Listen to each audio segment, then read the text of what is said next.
Qual é a diferença entre votos brancos e nulos? O que isso influencia no resultado da eleição? Nós estamos na linha nesse instante com Patrícia Sardá Lisboa.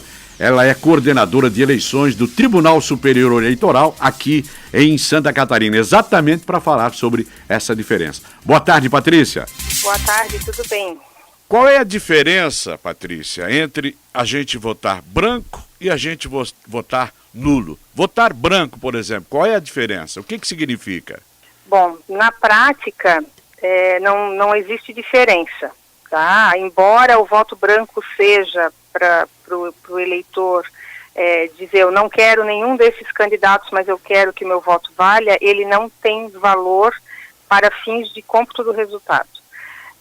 O voto branco e o voto nulo, eles se equivalem. O resultado da eleição, ele vai ser apurado sempre, claro que contabilizados os nulos e os brancos, né? Mas sempre vai ser computado pelo resultado dos votos válidos, aqueles votos que foram dados para candidatos ou que foram dados para legendas. Então, só esses votos é que entram nos percentuais para saber quem foi mais votado, quem foi menos votado para o resultado final. Quer dizer, o voto em branco, ele acontece quando o eleitor, quer dizer, eu não quero votar em nenhum candidato, é isso? Basicamente isso. Eu não quero votar, não quero anular meu voto, mas não quero votar nesses candidatos. Mas não resolve nada porque o voto branco hoje, ele tem o mesmo valor do voto nulo, ou seja, nada. Perfeito. E o voto nulo acontece quando o eleitor insere, por exemplo, um número lá na urna que não pertence a nenhum candidato, um erro intencional ou não. É assim que funciona, né?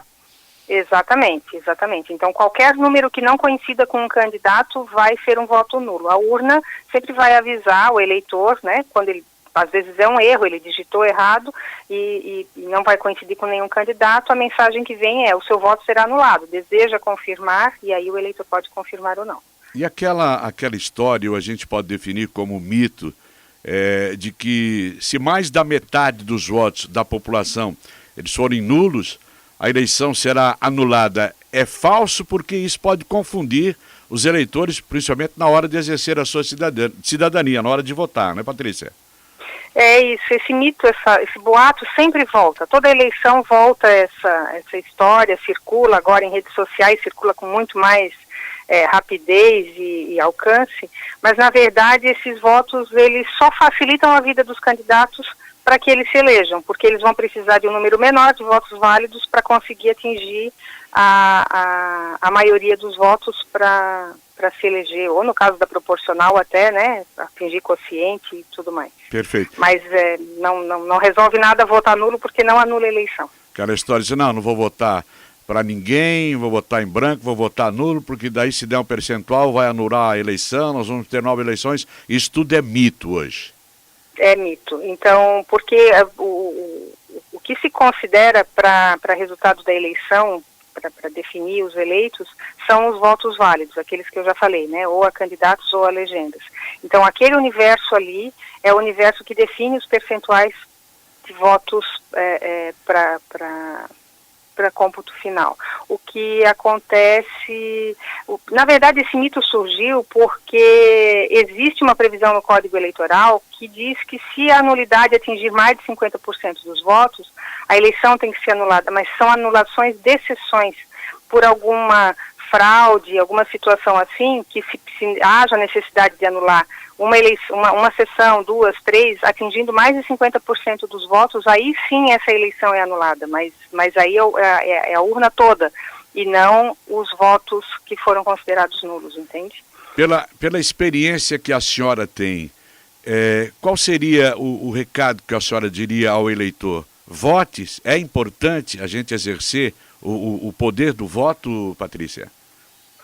É muito importante. É o único não, mas assim, o principal instrumento que a gente tem para ver as mudanças que a gente quer. Então, se fala muito em mudanças, precisamos mudar, precisamos de pessoas competentes. Então, analise o que o seu candidato está fazendo hoje, o que ele fez no ano passado, o que ele fez há 2 anos, seja ele já exercendo um mandato eletivo ou na sua comunidade, porque normalmente os candidatos surgem de uma liderança comunitária, né, de uma área ou de uma região. Então, preste atenção no que ele está fazendo. Ele só aparece próximo da eleição, ou ele está sempre presente, ele está sempre participando da vida da sociedade e preocupado com os problemas, né? Como é que ele tem se comportado? É no legislativo? Qual é a posição dele? Ele tem uma posição que favorece a sua ideologia, eleitor, né? Ou ele vai contra a sua ideologia?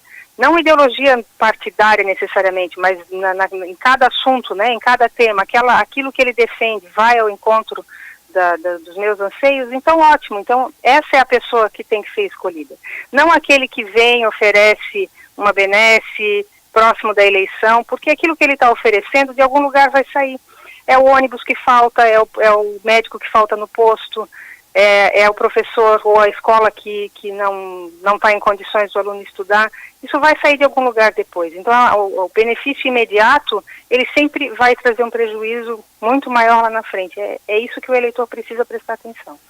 Coordenadora de eleições, Tribunal Superior Eleitoral aqui em Santa Catarina, Patrícia Sardá Lisboa. Foi um prazer ouvi-la na Estação Notícia desta terça-feira, aqui na Rádio Menina, TV Mocinha. Obrigado pelas informações. Obrigada também, foi um prazer e estamos à disposição quando for necessário.